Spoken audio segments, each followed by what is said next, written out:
Hi guys, this is Ranjit, and in this video we'll be doing the full real world review of the Samsung Galaxy S22 Plus. And guys, I've been actually using this for just over 2 months now with my primary SIM. So this is sort of a real world usage scenario. I wanted to give an extended review, guys. How was it to live with this smartphone? And yes, I wanted to post it earlier but got just delayed. But the good thing is that I use this phone a lot. In fact, took it to 2 trips also that I did recently. Went to Goa, then to Dubai. So I have a lot of experience with different networks, how it performs and all these things.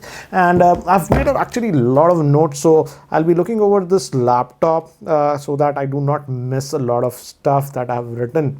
And this should help you making a right decision if this smartphone is a right Android flagship for you, or are there better alternatives available. So let's get on with this one. And if you want to get a general overview about this phone, the physical aspects, etc., watch my unboxing video. I won't go over that. So okay, first thing let's talk about guys, I feel this is the most practical in the Samsung S22 range. We also have the Galaxy S22 also, but I feel that's a little bit, the battery life is a little bit less on that one, and even I would say that one tends to heat up a little bit. That's not the case with this one. And then of course we have the Ultra also, but I feel Ultra is a little bit on the bigger side. This is manageable in a single hand, and Ultra, I would say you're paying that premium specifically for the S Pen. So if you don't need the S Pen, then I feel the S22 Plus, which sits in the middle, is the most practical, and that's the reason I have all the three, but this is my primary SIM was in this one.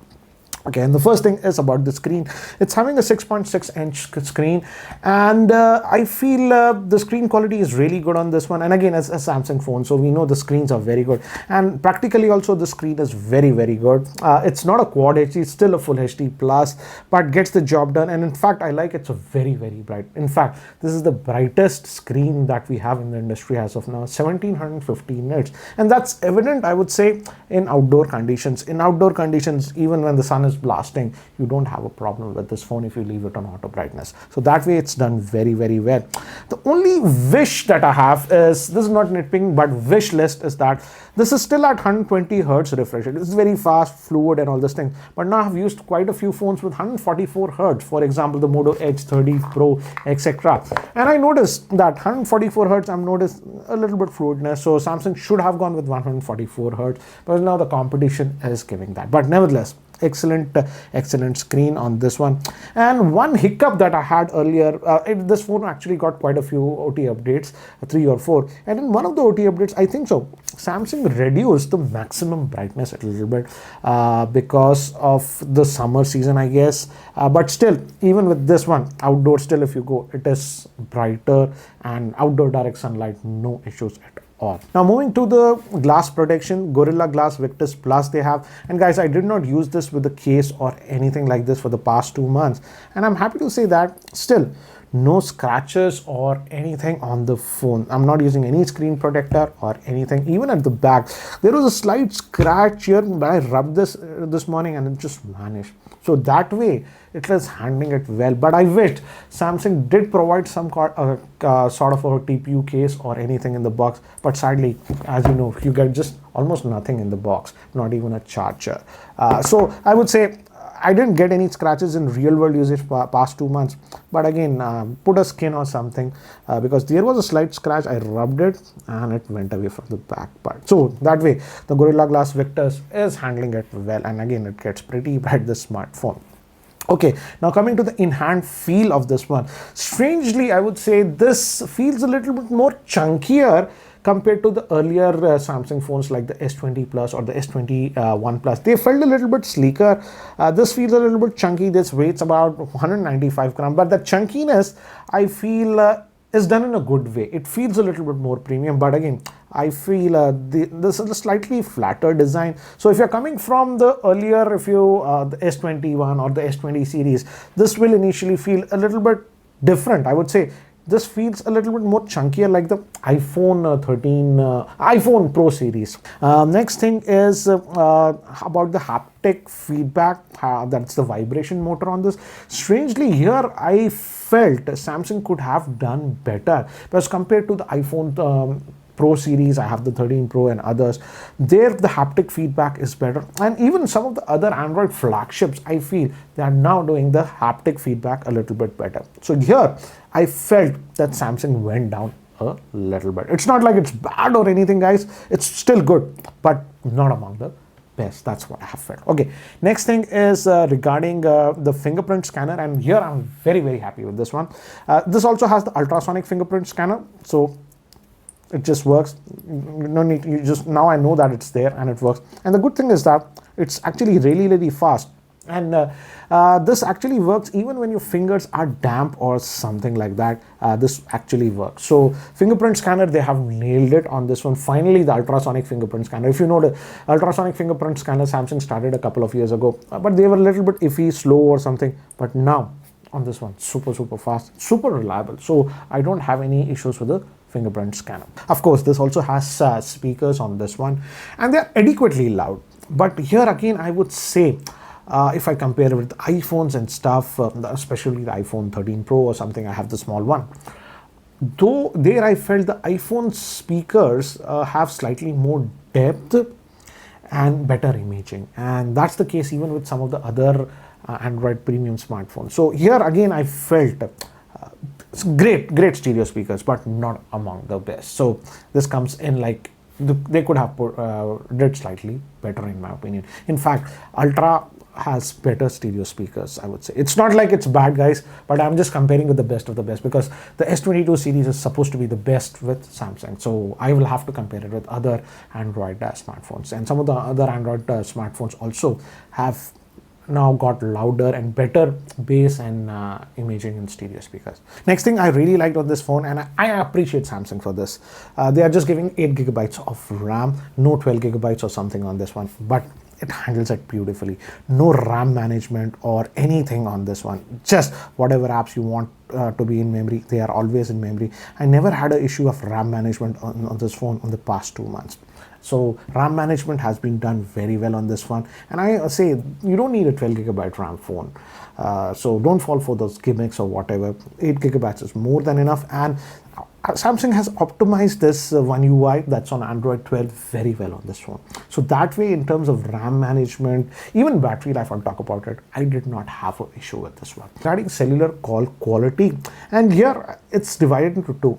First, if we just talk about cellular call quality, here I have to say it's done very well. I did not have a problem with cellular call quality on this one, even when the network signal is a little bit low. As you can see in this area where I am staying right now, this cellular signal is not that good, mostly 1 or 2 bars, but still the call quality is good. Earpiece quality is excellent on this one. No proximity sensor issue and everything like that. And even when I went to Goa, I did not have any cellular call quality. Even in Dubai, I was using it on roaming. I did not have a cellular call quality. So that is good. But one problem that I have with this smartphone is, for example, these days in areas where you don't have good cell signal, you rely on Wi-Fi calling, and Wi-Fi calling is there on this one. But if you notice, I have disabled Wi-Fi calling on this one. And the reason for that is that when I enable Wi-Fi calling, after some time, the call quality degrades quite a bit on this smartphone. And I've noticed this not with just one Wi-Fi router. Here I tested with 3 different Wi-Fi routers. Even when I went to Goa, I used Wi-Fi calling with different routers, even in Dubai, etc. And Wi-Fi calling on this smartphone, I don't know if it's just my unit, is not that good. After some times, the call quality gets degraded. And I did a lot of Wi-Fi tests. If I do a Wi-Fi test on this one, that is not an issue. The Wi-Fi speeds are good, but I think that the problem is the consistency of the Wi-Fi signal. This is on 2.4 gigahertz. Sorry, I have to go on 5 gigahertz. I have 2 routers, actually 2 different routers. Let me actually go to the 5 gigahertz. Yes. And for some reason, I feel Samsung has to improve the auto switching. I have both the 5 gigahertz that's on Wi-Fi 6 and this old router on the 2.4 gigahertz. It's not intelligent enough that this Wi-Fi 6 router is better. Some of the phones do that automatically. They latch onto the better. Here manually you have to do it every time. And Wi-Fi speed is not a problem. But the problem is in Wi-Fi calling, when you need the consistent connection for a long period of time. As you can see, speeds are not an issue.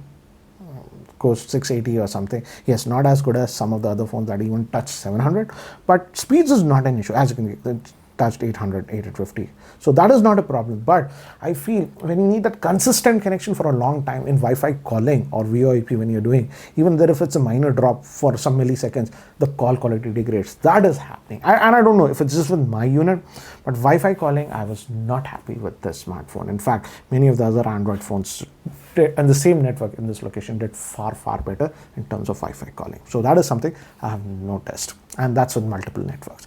Okay, next thing that I do not like on the smartphone, and you should actually change it if you're getting it, the built-in Samsung keyboard is not that good. Even after using it for so many weeks, the auto correction, the auto suggestions, etc., is really just not that good.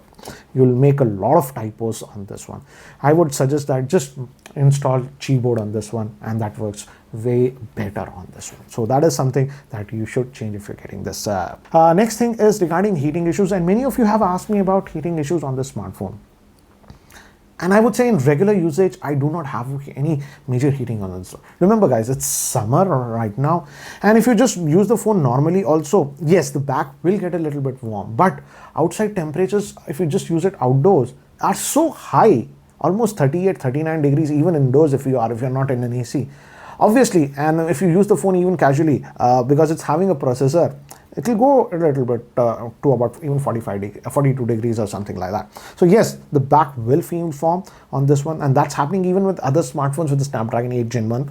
So I won't say that is heating. So in regular usage, when I'm using the phone, I'm not noticing any heating. The only place where I felt that it got a little bit more warm was when I was doing extended gaming and I was extendedly using the cameras. But guys, let's be realistic. That is happening with almost every other smartphone with the Snapdragon 8 Gen 1, even the Moto Edge 30 Pro. So I would say in regular usage, and I use a lot of phone, this is not heating. Heating is something that I've noticed with the Samsung S20 series or even the S21. S21 was a lot better, but S20, that was heating. When you're using this phone normally also, the back used to get so hot. That's not the case with the. So regular use, I would say this one not heats up. But yes, if you hold the phone now in summer, if I'm just even casually browsing YouTube and doing a lot of browsing and etc., the back feels a little bit warm, but not hot. Regarding the battery life, I was happy. This is a flagship, guys. So I'll compare it with the other flagship Android smartphones. And for a 4500 milliamp hour battery, I feel the battery life is good on this one. And it is giving me actually pretty good SOT. Almost about 5 to even max, I got about 6.5 hours of SOT based on what I am doing. So that way, 5.5 to about 6.5 hours of SOT with a typical day of usage. And at the end of the day, I mostly had 20-25% left. So it's not like by the end of the day, it's giving me battery anxiety issues. So that way it's done well, but it's not a 2-day phone. If I'm just not using heavily, yes, it lasts for about 1.5 days, but you have to charge it every day at night. But one thing to note is that, guys, I'm not using it with the always on display, because even my iPhone 13 Pro, we don't have always on display. So if you are going to keep that always on display like this, then yes, the battery life reduces quite a bit. And what I've noticed is that if you are mostly just on mobile data, for example, when I was Goa or even in Dubai, I was just mostly on mobile data. And there, yes, the SOT will reduce for approximately about 1 hour. And that depends on the signal. If the signal is low, it has to work. So if I compare it with other Android flagships, then the battery life is actually pretty good on this smartphone, because most of the other flagships barely give me about 5 hours of SOT to about 5.5 hours of SOT. So that way the battery life is good, but again, it's not a 2-day smartphone. Moving to the next thing is regarding the processor used on this one. The Snapdragon 8 Gen 1 is actually a pretty good processor.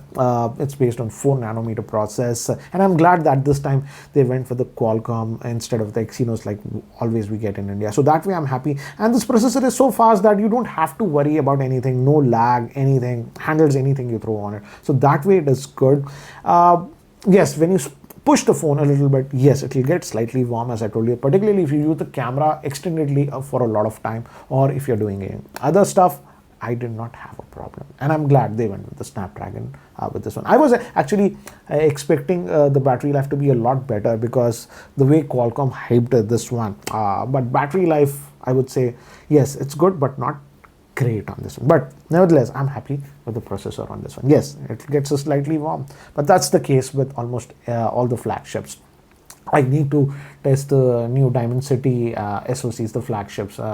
They supposedly run a little bit cooler than the Snapdragon 8 Gen 1, but I don't have those smartphones. We'll test it out when I get them. Now moving to one bug that irritated me a lot, and I still have it after all these updates, and this does not happen all the time, maybe about 5% of the time. When you're using the camera, guys, this shutter button, right now it's working, but it just freezes. You just click, click, click, and nothing happens. And the only way to fix this, you have to go back to the multitasking tray and kill the camera app. And this bug is there, and this irritates the hell out of me, because sometimes you just want to open the camera and capture and that button simply just freezes. I don't know, this is a bug, and I hope Samsung fixes that. Next thing is regarding the camera on this one, and I think so you would go with the smartphone because of the fabulous camera performance that you're getting on this one. Back we have a triple camera setup. The main camera now, Samsung moved to 50 megapixel. This has optical image stabilization. Then the next camera is a 12 megapixel, but this has 3x optical, zoom, and it's also stabilized. Then we also have ultra wide. So all the three cameras are very, very usable. And I would say the 3x zoom is very, very useful for even portraits and stuff. And overall, the camera performance is the highlight of the smartphone. Now moving to the OTA updates and Android situation on this one, and here again I would say Samsung is at the top as of now, even better than Pixel. This comes out of the box with Android 12, so that's the latest, and Samsung has committed next 4 years of Android updates on this. So you'll get even Android 16 on this one. Even Pixel does not do that. They guarantee about 3 years if I recall, and 5 years of security updates. So that way I would say in terms of updates, Samsung is at the top right now, so you don't have to worry. In fact, I've got multiple OTA updates in the last 2 months, so I don't think so that will be an issue.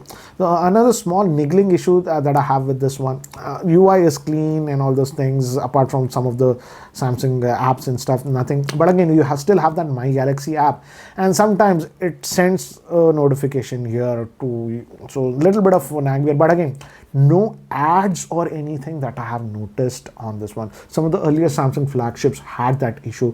You were getting ads even in the notification and the weather app and stuff like that. That's not the case on this one. So that way they have cleaned it up. But you still have that Galaxy Store and My Galaxy that sometimes do send you some notification, but you can easily disable them.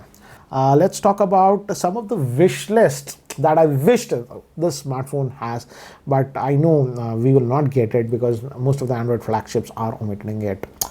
First thing is, yes, this has stereo speakers, but I still miss the 3.5mm headphone jacks. I have some very good wired, headsets and stuff. But 3.5mm is not a good thing. Is the Wi-Fi, the Bluetooth is very good. As you can see, I've tested with dozens of wireless headsets, and I did not have a problem with this one. One area again, as I completely forgot, I was missing it, that I noticed heating on this smartphone, and this is a very peculiar issue that I noticed, is when I was using Android Auto wirelessly in my car.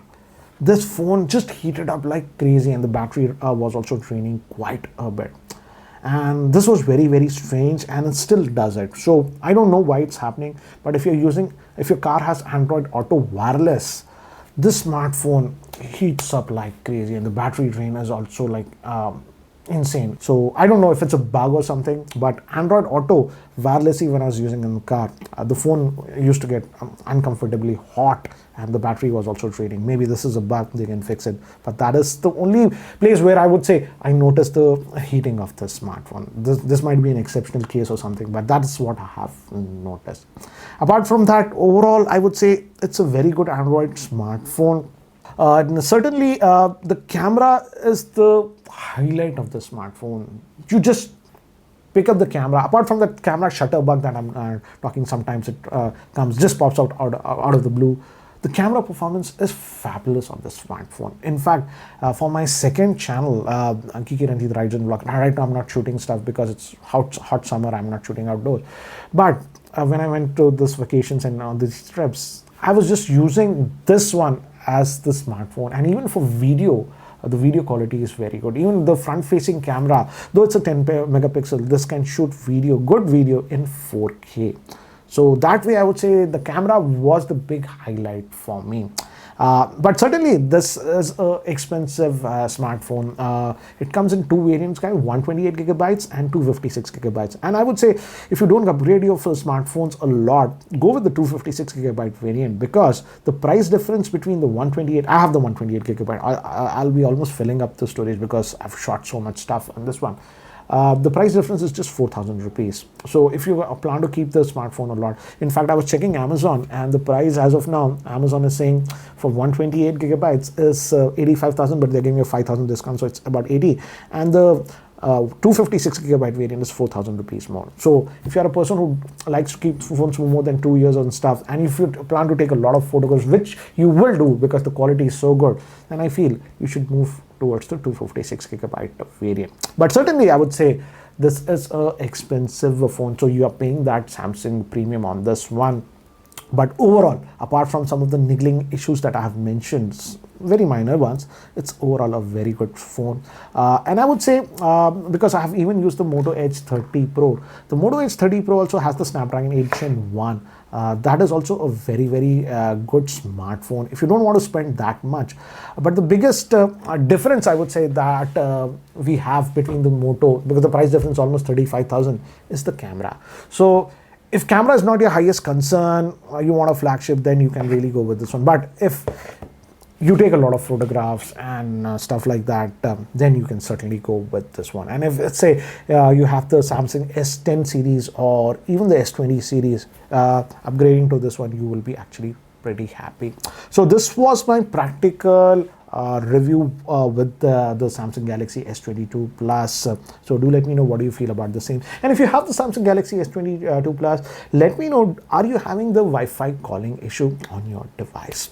Anyways, guys, that's it for now for this video. If you guys are still not subscribed to this YouTube channel, hit that subscribe button. This is Ranjit, and I hope to see you in my next video. Take care, guys.